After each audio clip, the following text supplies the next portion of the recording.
Working Cows Podcast, Episode 90. Welcome to the podcast that gives producers a platform to discuss and share paradigm-challenging practices. Practices that have increased the effectiveness of their operation and the joy that their families have received from this lifestyle.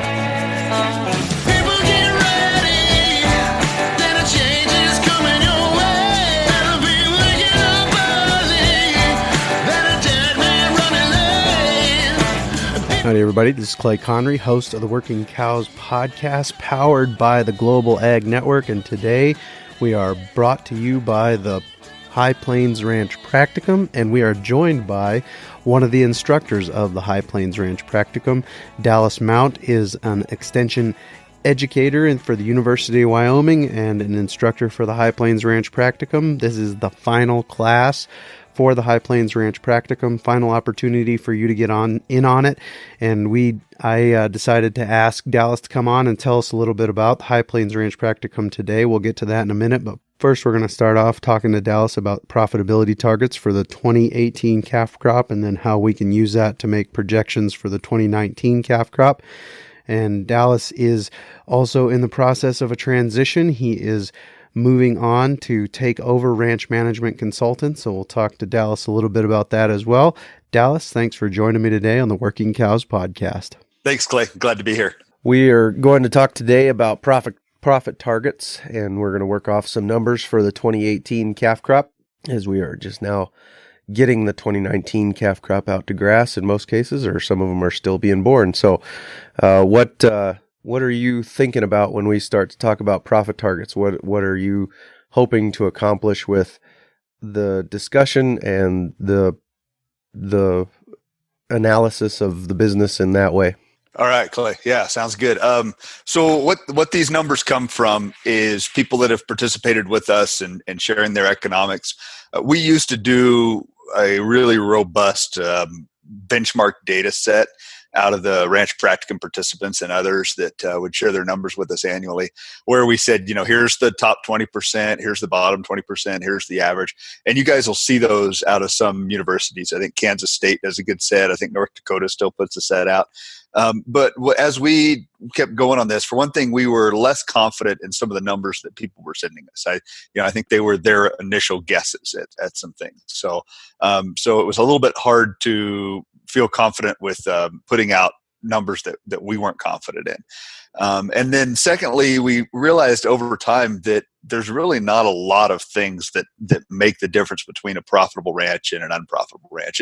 It generally doesn't come down to things like fuel cost per cow or utilities cost per cow and all that stuff. So a lot of that's just noise, so we could take that out and really hone in on what are the 8, 10, 12 things that really make a difference for ranchers in terms of profitability. So that's where these profit targets came from. And we've been using this method for probably the last 6 or 7 years with the Ranch Practicum School.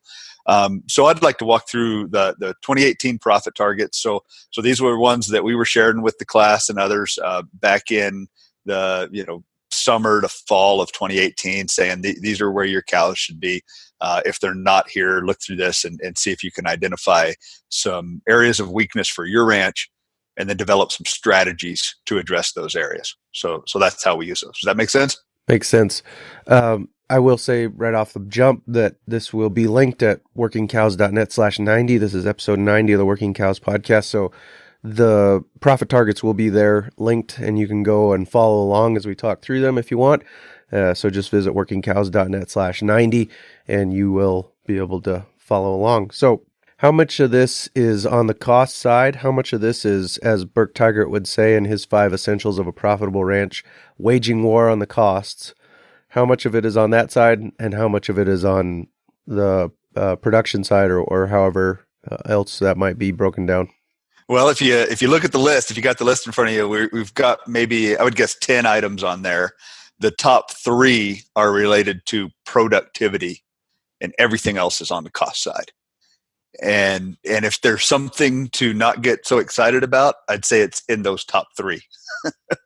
So if that gives you an indication, most of the leverage for ranchers is on the cost side, right? We've got some things that we can do in terms of productivity to improve the herd.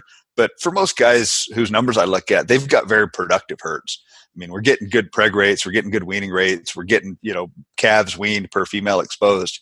I mean, you rarely look at a ranch that doesn't have good productivity numbers.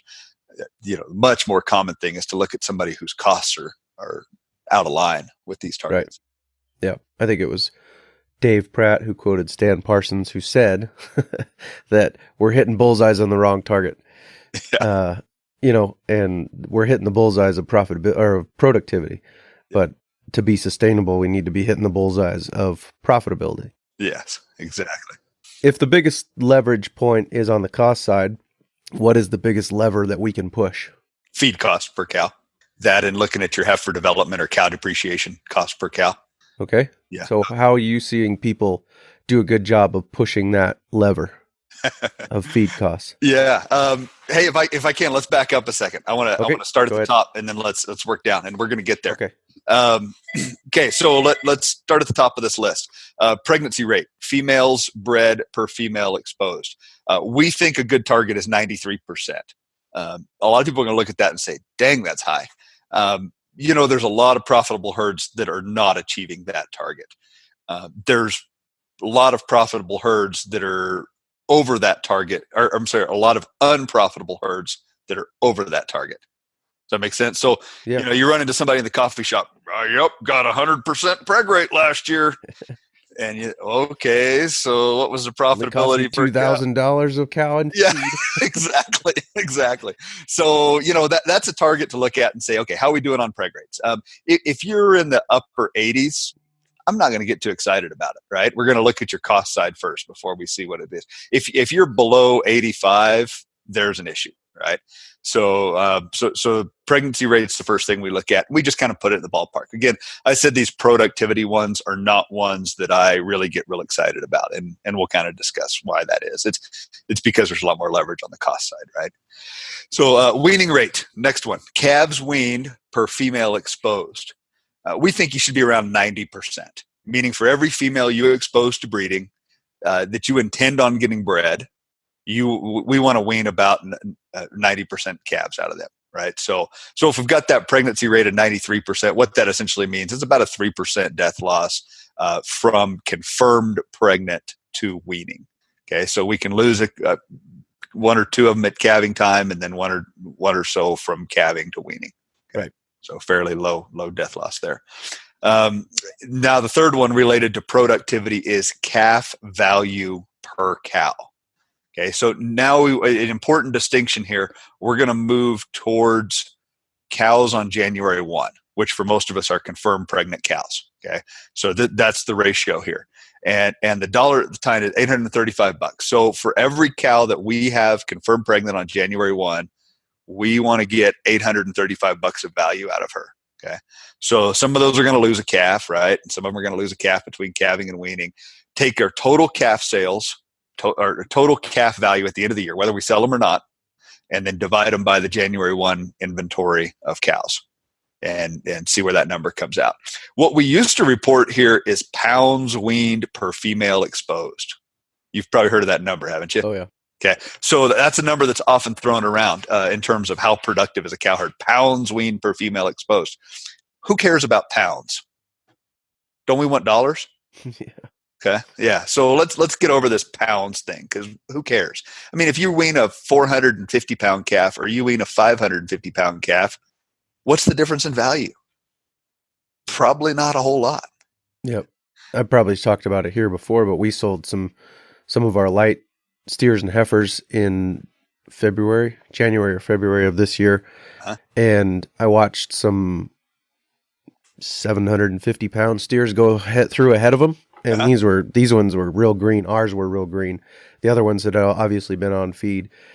And I think the actual dollars, there was $50 difference per head in their cow in their steers from ours. And wow, I was just once you start to look at things this way, you can't help but hardly sit there and shake your head, and you try to not to do it out, outside of your head. That guy's probably got a bigger belt buckle than you do, though, because his calves were bigger. No, we focus on the wrong things, don't we? Jeez, it's amazing about that. Just a little aside story here. I was meeting with a gentleman last week sometime. This guy's been really successful in other businesses. He's bought a ranch. He's obviously a sharp businessman, and so he was sitting. He called me out and kind of said, "You know what? This ranch, we've got to make it cash flow. I'm tired of pumping money into it." And he said, "Here's what my numbers are." And the first thing he put to me is his calf weights. And I'm like, "You're focused on the wrong thing. We've got to change your focus. We've got to move it to something else." So anyway, it's amazing that even really smart people that are well-intended can fall into this trap, right? Absolutely. Okay. Well, okay. So those are the only three related to production. Okay. So calf value per cow. So essentially, think of that $835. We're going to be working off of that on terms of the cost side. So if we got $835 in our pocket for every calf, or every cow January 1 is going to produce $835. So now we're going to be subtracting off of that on all our costs. Okay. And just another little quick story here. When I get in front of larger groups, I like to ask them, what's it cost you to produce a calf? And I have them write it down on a piece of paper and just pass it to the middle in a big wad so nobody can see who wrote what, And the numbers we get on those kind of examples are interesting. Usually with a group of like 100, we'll have anywhere from $250 on the low end to $1,250 on the high end. So it's interesting to see what people think it costs them to produce a calf. Now, it's not really a fair question because people are thinking, okay, cash costs, economic costs, what is it? So, all right. So let's jump into the things that we can do something about or do more about. First one is heifer development or cow depreciation. Okay. How we calculate this is probably a little more complicated than I want to get into right now on the podcast.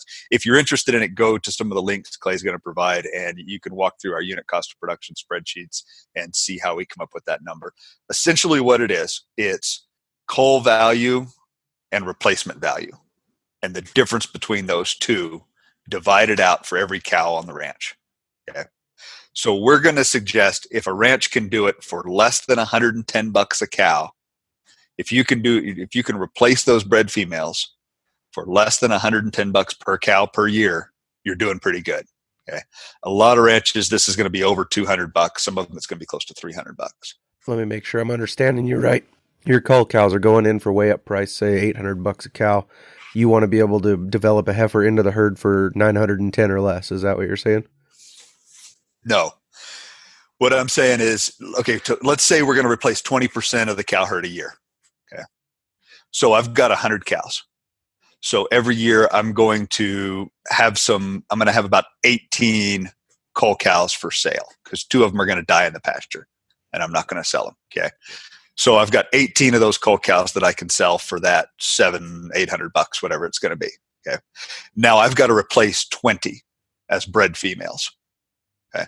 I'm going to go out and buy, let's say I'm going to do the standard thing and I'm going to buy a bred heifer and I'm going to pay $1,500 for those 20 bred heifers. Okay. So I take my $1,500 times the 20. Right. There's a total dollar amount. I take my cull sales of the 18 that I got to cull times let's say I got $700 for them, that dollar amount. I take what I paid for the bred heifers, subtract out the cull value because I essentially got that money back out of them, right? And then that number that's left over, that difference, that was my replacement costs. Okay, so now I divide that by the 100 cows because I want to get a replacement cost per cow. That's where I'm coming up with this $110 a cow. All right. Does that help? I'm with you now. Yep. Okay. Yeah. So I'm trying to do math as these guys are listening to this on the podcast and driving down the road. Now their heads are spinning and they're across the yellow line, right? Yeah. Listen again. Take notes. All right.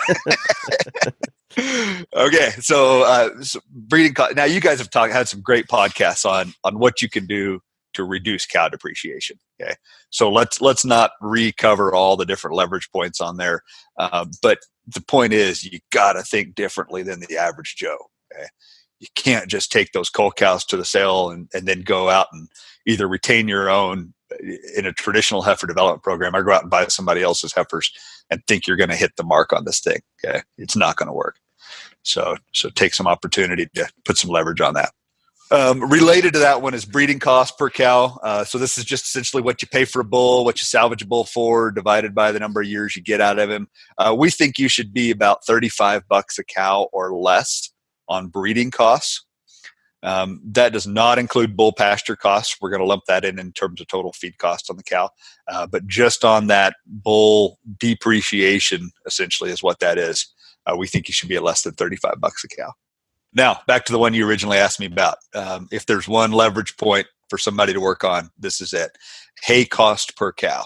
If I was looking at somebody's ranch and they said, well, what do you think? How am I doing? And I could only see one number, this is the number I'd want to see. Okay. How much hay does it take you to get a cow through the year? Our target is half a ton of hay per cow, or about $50 per cow in hay costs, or about 30 days of hay feeding. Okay. If you can hit that target, you've got a lot of competitive advantage against everybody else that's, feeding hay for 3 to sometimes 6 months. Right.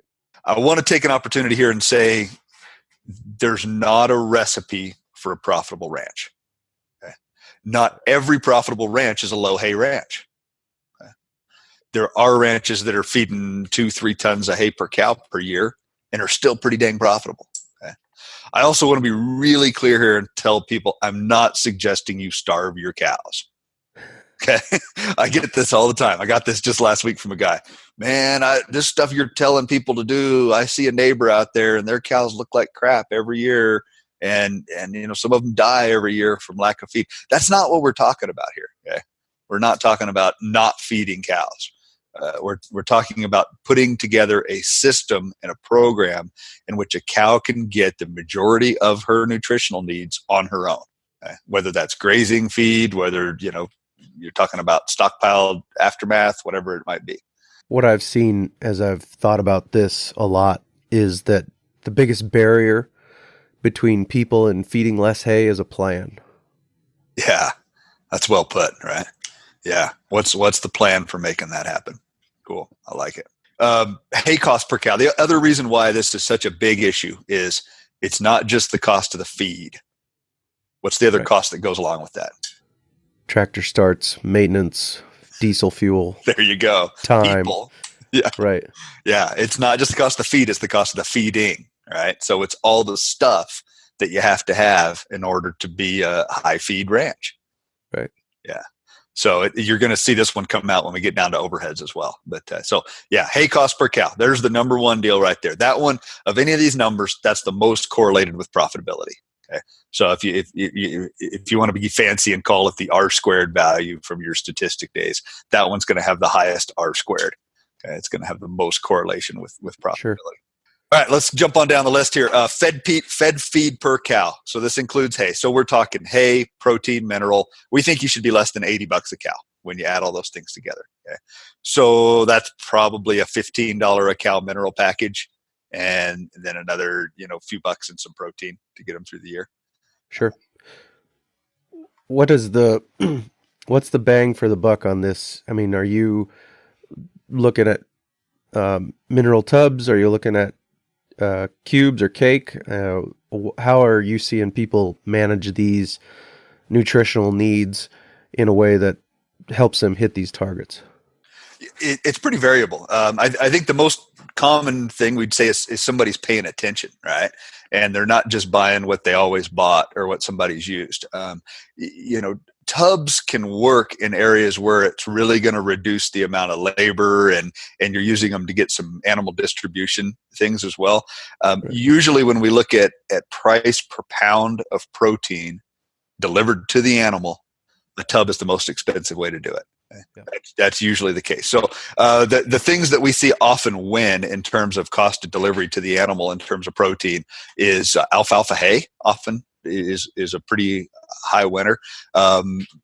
Distiller's grain, some dried distiller's grain, this depending on where it's priced at and what your hauling and storage costs and all those kind of things are. Aaron was talking recently about soybeans with the soybean market where it is of just going and getting some soybeans. So right. Yeah, that one might be a winner, but somebody's doing the math, right? So, and this is something you got to do every year because the markets are all going to change on this. So got to sit down and say, all right, what can I get distiller's grain delivered for? And what can I, what's it going to cost me to take it out to the cow and all that? So there's a really cool spreadsheet that we use in class to walk through that. Yeah, so there's some leverage points there. I probably don't want to get into the mineral stuff just because there's so many differences there, and everybody's got their own thing. I will say this: if you've got like your own coat from your mineral company and your own set of gloves and like 14 sorting sticks, you're probably paying too much for mineral. I wonder. Yeah, I always wonder about those guys. How many pallets did that take? Your own trip to the Bahamas from the mineral. Yeah. Sure. Yeah. So, but you talk about soybeans and the need to be paying attention to it on a yearly basis because every year is going to be different.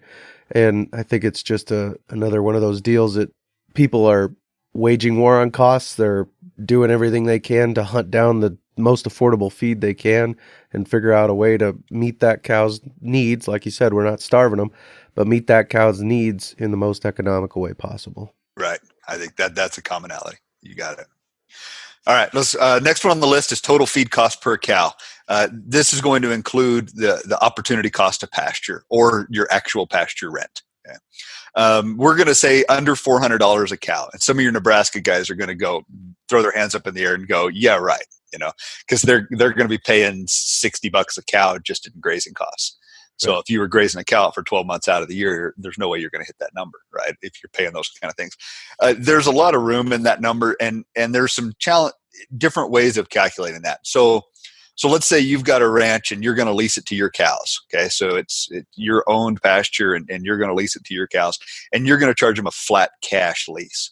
So you're going to say, all right, cows, you get this ranch for $50,000 a year. Okay. And now you get really good at your pasture management and you double your stocking rate. But your ranch lease stays at $50,000. Okay. So there's a way to play with the numbers to make it cheap to your cows. Okay. Well, if you actually went back and said, you know what, I could run twice as many cows for somebody and they'd still pay me $50 a cow a month to run there. And it's not really fair to charge it to your cows at that. Okay. So I don't really want to get too hung up on this number. The point is there's a lot of different ways to calculate that.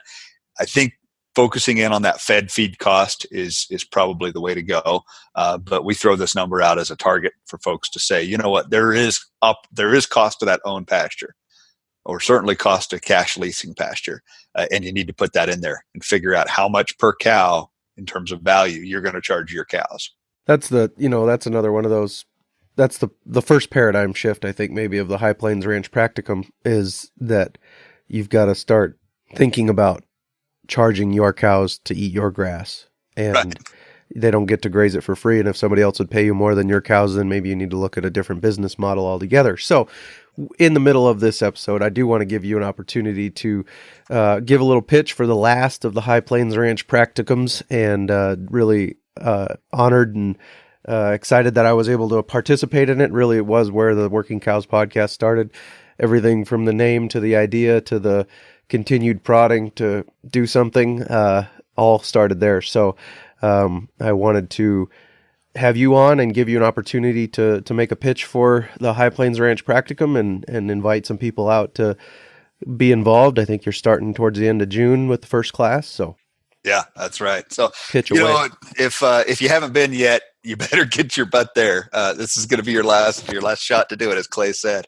In terms of the things I've got to be involved in extension work in my almost 20 years of extension, this has been the most rewarding thing. And it's rewarding because we get to be involved with people making significant changes in their lives and in their businesses. So if you've been to other extension classes or other things that you've gone to and you kind of roll your eyes and think, oh my gosh, did I really get any value out of this? This is not one of those. Okay. If you feel that way when you leave this, we really dropped the ball somewhere.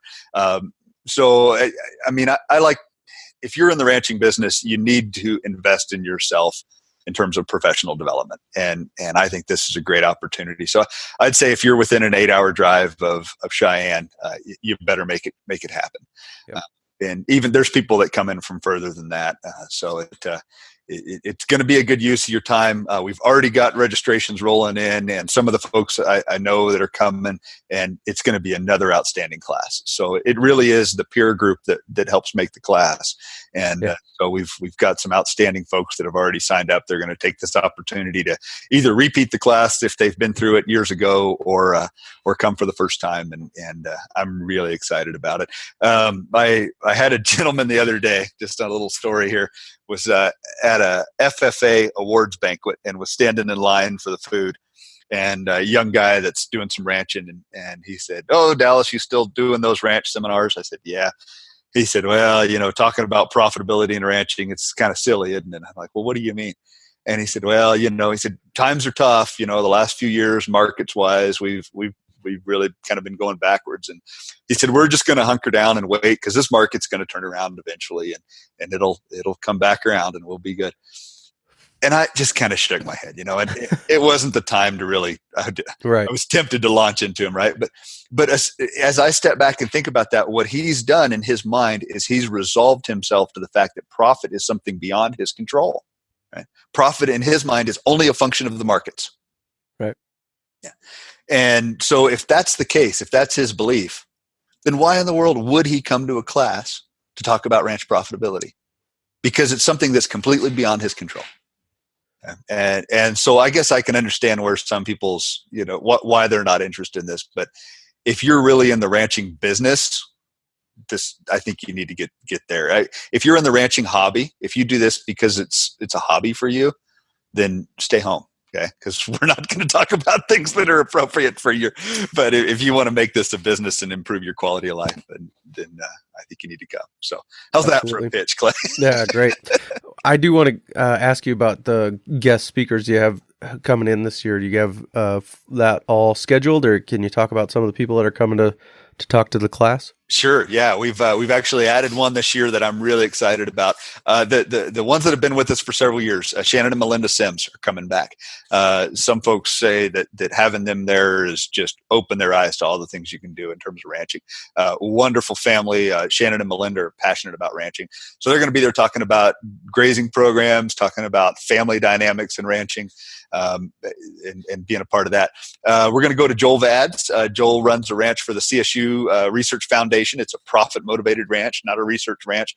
And he's going to talk about making some major changes in their ranching business, how he led those changes within that board that he has to answer to. And then also some of the interpersonal struggles he had about making those changes on their ranch. And so we go spend a half a day with him and tour their place and look at their cows and look at their grass. The one that we've added this year is James Sewell. James runs the TA Ranch over at Saratoga.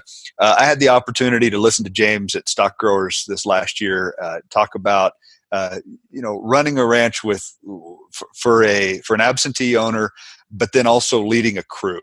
And the part where he talks about the people management and putting together all the pieces on that, I've never heard anybody do as good a job as he did with some of the points he made there. So even if you're just part of a family ranch, the things that he's going to say about putting together the crew, giving people things they can be responsible for, holding people accountable to making sure those things happen, and then creating a culture of excellence on the ranch. A few statements he said that stuck with me is, he said, "We don't allow any guys to stick around that want to be a martyr for the cowboy way." I love that, right? Yeah. So he's going to be with us. Let's see, other ones that come. Dan and Lynn Kirkbride come and talk about a multi-generational family ranch and some of the challenging dynamics of being a part of that, and some strategies for managing through that. Derek Schwanebeck, Jim Lesmeister, two ranchers from Nebraska that have very different production systems, both very successful, and really hit the point home that there's not a model there's not one cookie cutter for a profitable ranch, right? You can have them that look very different, but also meet their targets. And then Trey Patterson is confirmed again. Trey is the CEO of Padlock Ranches up in northern Wyoming, southern Montana, and in my opinion, probably one of the best ranch management minds in the nation right now. And he comes and spends the last day with us and really helps bring together all the things that we talk about throughout the several days and present them in a way that's applied and on a larger scale, but also applies it to even a small size family ranch. It makes me want to come again. This is great class. Really, it changed everything about the way I think about ranching, honestly. And I've tried not to be a thorn in my dad's side since then, but anyway, sometimes that happens still. But what is interesting to me is you were talking about Jim Lesmeister and Derek Schwannebeck, and when I was there, they spoke back to back, and just a microcosm of what we're talking about here today on these profit targets and of the class. Like you said, no recipe for a profitable ranch, and it was Aaron Berger who pointed it out in both cases that Jim feeds with, I don't know what it was, a white tractor, like not just the color white, but the brand white. All that to say it's not bright green. And then Derek uses like a Suzuki Sidekick as his side-by-side, and Aaron pointed out both times. He's like, those cows will still eat that feed if it's not brought with a green tractor. And that, how much did Derek pay for his Suzuki Sidekick? And it was like $1,500, where a new side-by-side is what, $12,000 right to start. Just talking about waging war on costs and thinking differently about ranching. And the High Plains Ranch Practicum is unique in the fact that it gives you time to go get filled up, go home, ruminate on it, come back, get filled up again, and tell people about what you're hearing and have them tell you you're crazy, and then go back and tell Dallas, well, this guy said I was crazy, so I guess this stuff doesn't work. And he can tell you, no, it really does work. Let me show you how. And so it's a great opportunity. And I really think, as Dallas said, you don't even have to think about it if you're within 8 hours of Cheyenne. If you're outside of that, it might take a little thinking, but if you're within 8 hours of Cheyenne, I know a great Airbnb that you can use almost every night of the High Plains Ranch Practicum, but I might use it one of those nights. So awesome. Thank you, Clay. Appreciate the kind words, but you know what? I'm too busy to attend this ranch practicum school. You don't understand. I'm putting up hay. I got fences to fix. I got cattle arriving. If I stay home, $1,000 of stuff might fall apart at the ranch. You can save that easily with just a few nuggets that you'll take home from the. I hope so. Yeah, I appreciate that. So we're gonna have a good class. I'm excited for it. You might have to drop in 1 or 2 days if you want, and come revisit us. It'd be fun to meet up face to face again. Yeah, for sure. So continuing on, I think we just finished up total feed cost, and we're talking about charging our cows to eat our grass and whether or not somebody else would pay us more to do it. So let's move on to, if you're ready, let's move on to total other livestock costs and on down the list. Okay, absolutely. So total other livestock costs, this is kind of a catch-all for all the little odds and ends of things. So vet, marketing, trucking, all those kind of things. Anything else you'd call a direct livestock cost, and we're going to throw it in this category. We think those should be less than $50 a cow. So if you've got all the rest of these catch-all things and they're more than $50 a cow, you might look and see what it is that's actually causing that. Equipment building and depreciation. Equipment and building, depreciation, and repair. Okay. So this is where you take all the stuff that you use to justify that cow herd and you throw it in a wad, and then you charge a depreciation expense on that. We recommend about 10% of the value a year on equipment. And then you also put in your repair bills and whatever those would be, and then you divide that total number by the number of cows. We think it should be less than $40 a cow. Cow-calf business cannot justify lots of stuff. Okay, so if you're trying to support a whole bunch of machines and buildings and things like that on a smaller number of cows, it's going to make it awful darn tough to do it. Okay. So the guy that you see driving the $80,000 pickup running 125 cows saying, oh, my cows are supporting that pickup. He's full of crap. Okay. Something else is supporting He's that. on a family place. There we go. He's not paying for his land, and his cows aren't either. That's right. I'm not opposed to nice pickups, but let's get a profitable cow herd and let's run a heck of a lot of them, and then let's drive nice pickups. Okay, so equipment building depreciation repair. That's one we often see violated, right? And it's not done. I mean, out of oftentimes we make decisions for tax avoidance that then structure our business in a way that it's really hard to be successful in the future, right? Yeah. So you talk about the guy from Caterpillar. Yeah, yeah. So there was a guy in our ranch practicum school several years ago, owner and operator of Wyoming Machinery Company, ran the second largest Caterpillar dealer in the U.S. Right? I think that it's and he said, every time I've made a business decision with tax avoidance as the primary strategy, it's come back to bite me. I think that was the quote he said, something like that, right? So this is the guy that owns the machinery dealership saying that, when we put those tax avoidance as the primary motivation for a business decision, it often turns out to be a bad thing. So, yep. And I think the maxim that you guys repeated over and over again is, if it's not a good business decision, it's not a good tax decision. That's what we hope to get through. I mean, sometimes you just pay the dang tax and put some money away and do something else. That means you're doing something right. Yeah. You're making money. Right. That's right. So I hate paying tax as much as the next guy, but I also like having a profitable business. So, okay. So that one's one that's often violated. This next one, labor cost. And we're not just including paid labor in this. This is owner labor and other labor. Okay, so if you work full time for the ranch and you draw a $20,000 a year salary, we're lying to ourselves, right?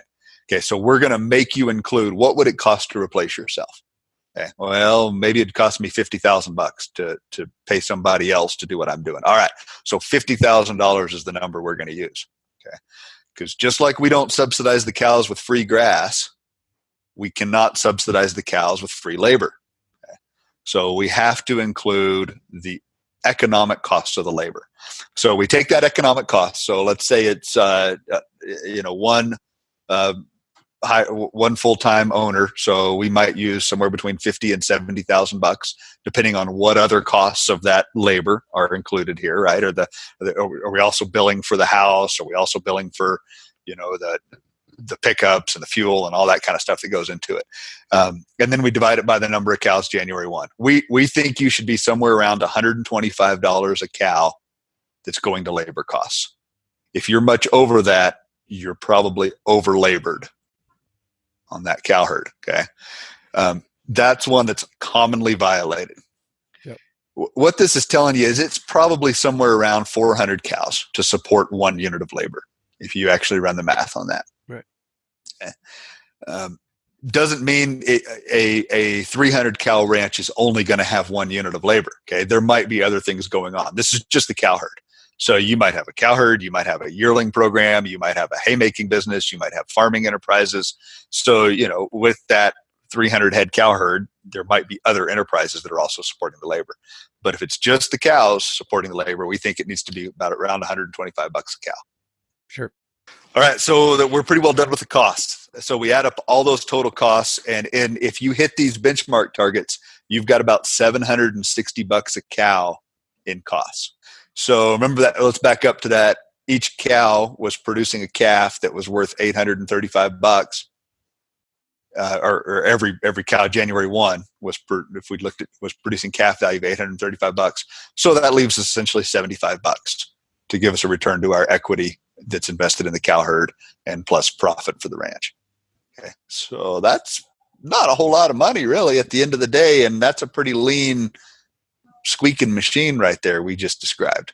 What do you think these numbers say overall about the state of ranching in our current, as we find ourselves? I guess you better be running a pretty lean ship that's pretty productive. And then even with that, there's not a whole lot of margin in it, right? And now, granted, this is a pretty traditional run outfit. Right. Okay. So I think another thing it tells you is if you just want to run cows and you really want to run a highly profitable business, maybe you should be looking to do something totally out of the box. Okay. And maybe just your standard old running cows isn't going to be a real high margin business. Can you give me some examples of things that people are doing that are out of the box that help with some of these numbers? Yeah. I mean, we could go a whole bunch of different directions. This the one that's jumping to mind are these guys that are looking for opportunity to add value to undervalued animals, and then to turn them for a higher margin, and then do it again. Okay, so you talk to folks that are saying, "Hey, I'm finding some animals that are otherwise undervalued. Maybe they're Corrientes, right? That you can pick up from somewhere fairly inexpensive, and I'm going to breed them to a black bull, and I'm going to do that for." Then I'm going to breed those progeny to another black bull, and then, gosh, I've got a non-discounted animal that I can peddle, right? And then I can start and do it again. So I'm taking what might be a $800 bred Corriente cow, and in 1 or 2 cycles, I'm turning her in and selling bred cows now that are $1,500-$1,600, right? So I'm upvaluing those animals. Okay, yeah. I'm probably going to have a discounted calf for a year or so doing that, but maybe not so much. Yeah, let's go a different route.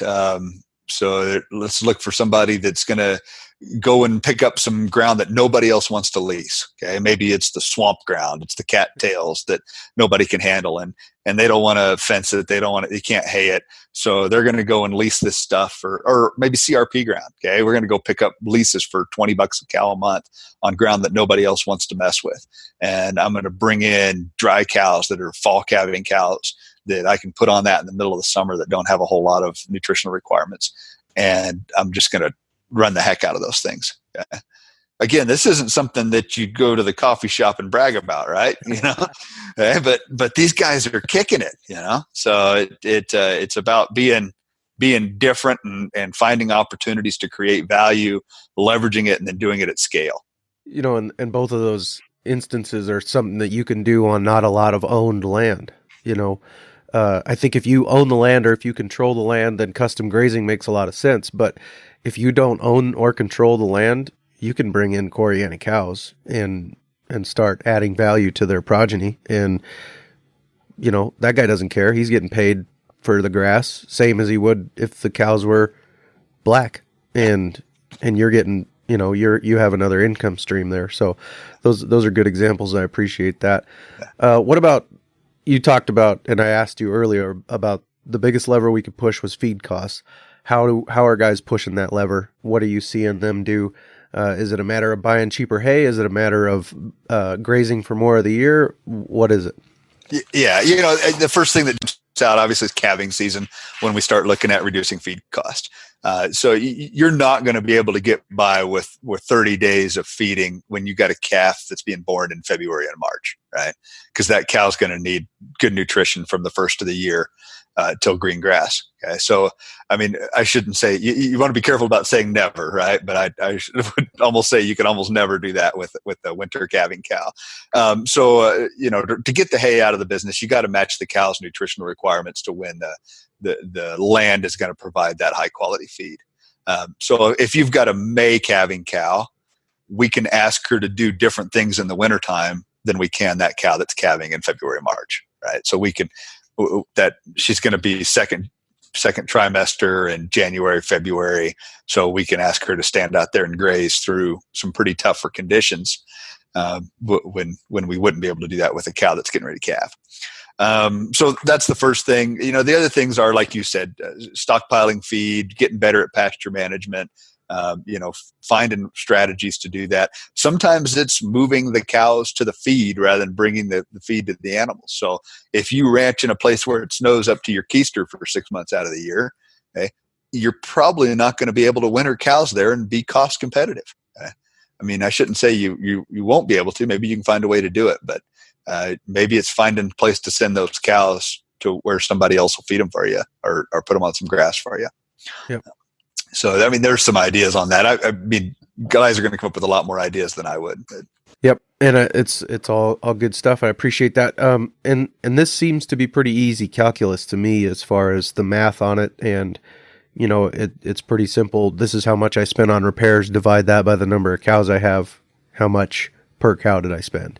Right. So I think that's fairly easy easy economic analysis that most people are keeping track of these numbers anyways. If they'll take the time to divide it by the number of cows, then they can see where they're at and know where they're at, and then try to make some changes in the right direction. Yeah, it's certainly not rocket science.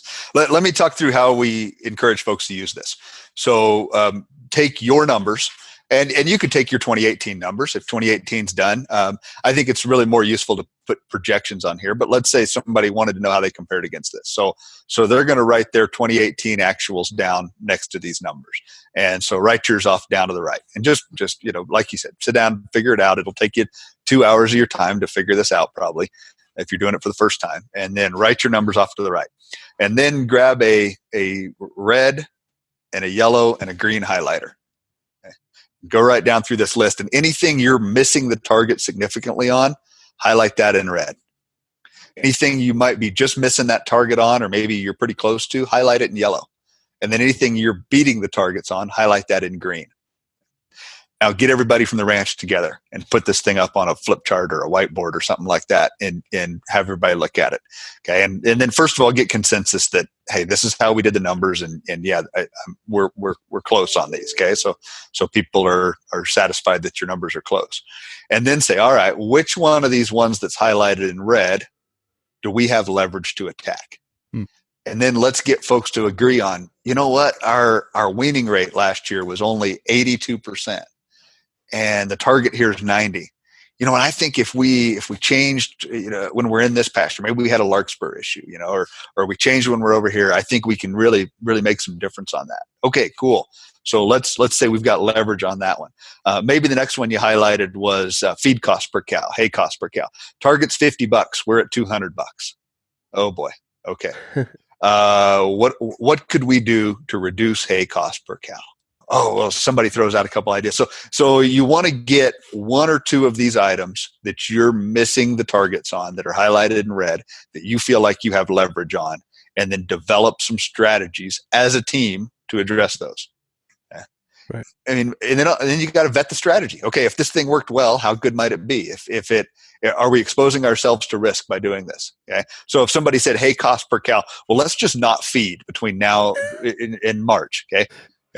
Well, that might be a strategy to reduce hay cost per cow, but it's going to have some downsides to it too, right? So decrease pregnancy rate. Okay, so you got to vet the strategies, and then once you've got them vetted, now we've got a plan to attack it. Okay, so that's the way you use these. You don't try to attack everything in the first year, but you do identify where am I weak, and then also you look at the areas that you're strong, and you say, well, in the changes we make, let's not screw this up. Okay, so if you've got really good at, if your cow depreciation cost is really low, let's not come up with a strategy that raises your cow depreciation cost above the benchmark. Right? So that's really where the power in these are, is it provides an opportunity to focus management in the areas where it can have the greatest return to the bottom line. So often we see ranchers that are out there spinning their wheels, working on things that aren't going to have a big return. I'm gonna pick on one that's a pet peeve of mine. They might spend a month or two a year reading EPDs and trying to pick out the next bull for the ranch. Okay, you go look at the cost side of things. Your preg rates are good. Your weaning rates are good. Your calf value per cow is good. How much leverage is there by increasing the genetics of your herd? Yeah, okay? It's a waste of time. I mean, maybe not entirely, but for the most part, we're focusing on things that we like and that we're good at, not necessarily the things that need to be done on the ranch. Yep, and that red highlighter can help you see those things a little bit more clearly, or starkly, or shockingly, whatever it takes to get you moved off of center and trying to do something a little bit different. So that's a good tool. I think so. So Dallas, thank you for your time today. I think we've talked about your transition and stuff already, but I'm really excited for you, and I appreciate you taking the time again. Cool. Thanks so much, Clay. It's Working Cows still is in my playlist. I listen to it every week, and some of them I really enjoy. The one recently with the Red Hills Rancher, that was a blast. Enjoyed that episode. So thanks for your efforts in doing this. You're touching a lot of people, Clay, and you're starting to change some lives, man. So it's awesome. I commend you for your efforts. Well, thank you. It was your idea. Well, you're the one that did it. Yeah. All right. Have a good night. See All ya. right. You too. Exciting times there for Dallas and the ranch management consultants and the High Plains Ranch Practicum. Really encourage you to check out hpranchpracticum.com, and you can register there. Registration is open now. First class starts in the end of June. Some great guest speakers, as we talked about, and really look forward to the opportunities. And who knows, if you are one of the classmates for this year's class, maybe my wife and I will swing in there towards the end of September. So hope to see you there, and really looking forward to the next couple of weeks, what we've got planned for you. Hopefully, I know I was late with last week's episode, and so this is this week's episode, and then I hope to make it up to you with maybe even an extra episode and a couple of bonus episodes this week. But hey, I'm not going to get too far ahead of myself. We'll see what I can get done.